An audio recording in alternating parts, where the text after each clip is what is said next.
Assalamualaikum warahmatullahi wabarakatuh. Perkenalkan, nama saya Radisha Safa Amira. Kali ini saya akan mempresentasikan resum jurnal yang berjudul Relevansi Pancasila sebagai Ideologi Terbuka di Era Reformasi, karya A. Ako Agus dari Fakultas Ilmu Sosial Universitas Negeri Makassar. Yang pertama ada pendahuluan. Sebagai suatu ideologi bangsa dan negara Indonesia, maka Pancasila pada hakikatnya bukan hanya merupakan suatu hasil perenungan atau pemikiran seseorang atau sekelompok orang sebagaimana ideologi-ideologi lain di dunia. Hal ini disebabkan dalam ideologi terkandung suatu orientasi praksis. Selain sebagai sumber motivasi, ideologi juga merupakan sumber semangat dalam berbagai kehidupan negara. Ideologi akan menjadi realistis manakala terjadi orientasi yang bersifat dinamis antara masyarakat bangsa dengan ideologi. Dengan demikian, ideologi akan bersifat terbuka dan antisipatif, bahkan bersifat reformatif dalam arti mampu mengadaptasi perubahan-perubahan sesuai dengan aspirasi bangsanya. Lalu, Murdiono mengemukakan beberapa faktor mengenai Pancasila sebagai ideologi terbuka, yaitu yang pertama, proses pembangunan nasional dan dinamika masyarakat berkembang dengan amat cepat. Yang kedua, kenyataan bangkrutnya ideologiter seperti Marxisme, komunisme. Yang ketiga, pengalaman sejarah politik kita di masa lampau sewaktu pengaruh komunisme sangat besar. Pancasila sebagai asas dalam hidup bermasyarakat, berbangsa, dan bernegara.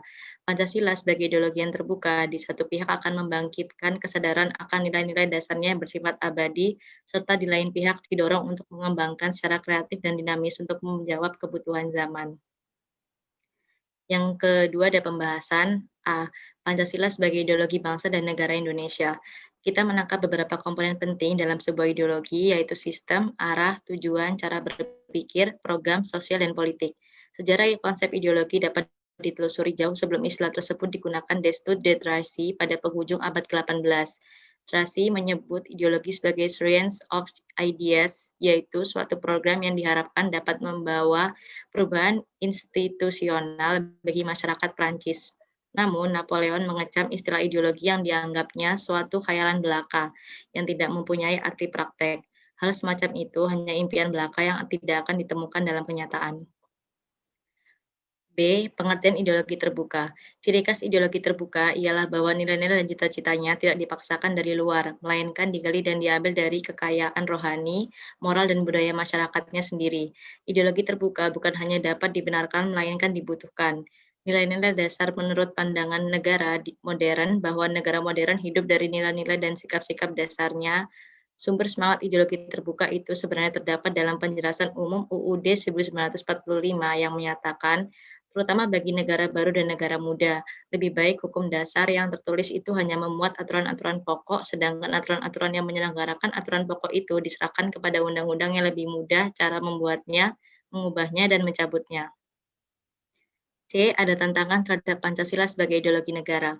Dibagi menjadi dua, yaitu faktor eksternal dan internal.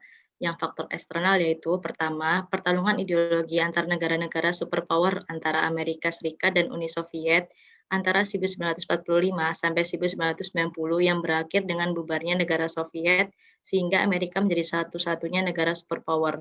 Yang kedua, menguatnya isu kebudayaan global yang ditandai dengan masuknya berbagai ideologi asing dalam kehidupan berbangsa dan bernegara ketika keterbukaan informasi. Yang ketiga, meningkatnya kebutuhan dunia sebagai akibat pertambahan penduduk dan kemajuan ideologi sehingga terjadi eksploitasi terhadap sumber daya alam secara masif.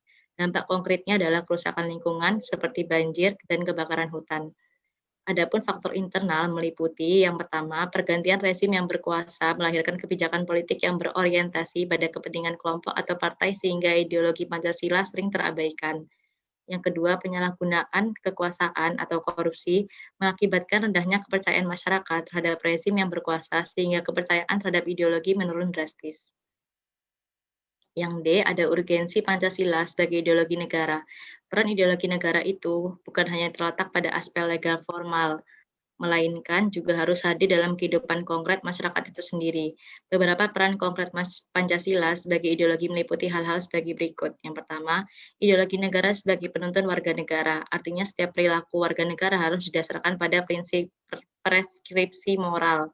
Contohnya, kasus narkoba yang merebak di kalangan generasi muda menunjukkan bahwa preskripsi moral ideologi belum disadari kehadirannya. Yang kedua, ideologi negara sebagai penolakan terhadap nilai-nilai yang tidak sesuai dengan sila-sila Pancasila. Contohnya, kasus terorisme yang terjadi dalam bentuk pemaksaan kehendak melalui kekerasan. Hal ini bertentangan nilai toleransi berkeyakinan, hak-hak asasi manusia, dan semangat persatuan. Yang E ada Pancasila sebagai ideologi yang reformatif, dinamis, dan terbuka.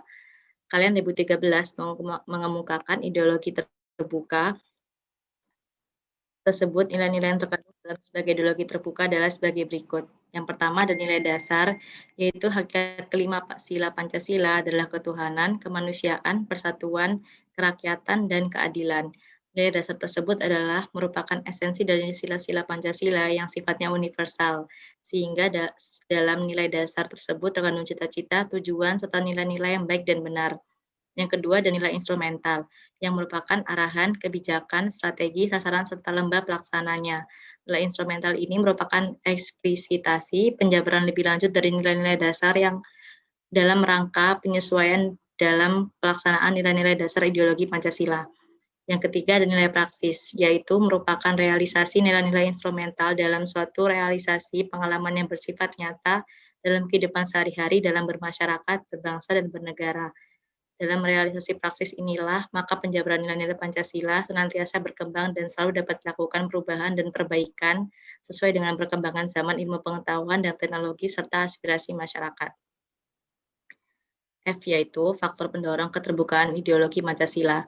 Faktor pendorongnya adalah yang pertama, kenyataan dalam proses pembangunan nasional dan dinamika masyarakat yang berkembang secara cepat. Yang kedua, kenyataan menunjukkan bahwa bangkrutnya ideologi yang tertutup dan beku dikarenakan cenderung meredupkan perkembangan dirinya. Yang ketiga, pengalaman sejarah politik kita di masa lampau. Yang keempat, tekad untuk memperkokoh kesadaran akan nilai-nilai dasar Pancasila yang bersifat abadi dan hasrat mengembangkan secara kreatif dan dinamis dalam langkah mencapai tujuan nasional. Kesimpulan dari presentasi yang telah saya presentasikan, yaitu yang pertama, Pancasila sebagai ideologi negara, tidak bersifat kaku dan tertutup, namun bersifat reformasi, dinamis, dan terbuka. Yang kedua, nilai-nilai dasar yang terkandung dalam ideologi Pancasila sebagai ideologi terbuka adalah nilai dasar, nilai instrumental, dan nilai praksis. Yang ketiga, gerakan reformasi yang memiliki syarat-syarat yaitu adanya suatu penyimpangan-penyimpangan, suatu cita-cita yang jelas, tertentu yaitu Pancasila. Reformasi dilakukan dengan berdasar pada suatu kerangka struktural tertentu, dalam hal ini Undang-Undang Dasar sebagai kerangka acuan reformasi. Reformasi dilakukan ke arah suatu perubahan, ke arah kondisi yang lebih baik. Reformasi dilakukan dengan suatu dasar moral dan etik sebagai manusia yang berketuhanan yang Maha Esa, serta terjaminnya persatuan dan kesatuan bangsa. Sekian dari saya, terima kasih. Wassalamualaikum warahmatullahi wabarakatuh.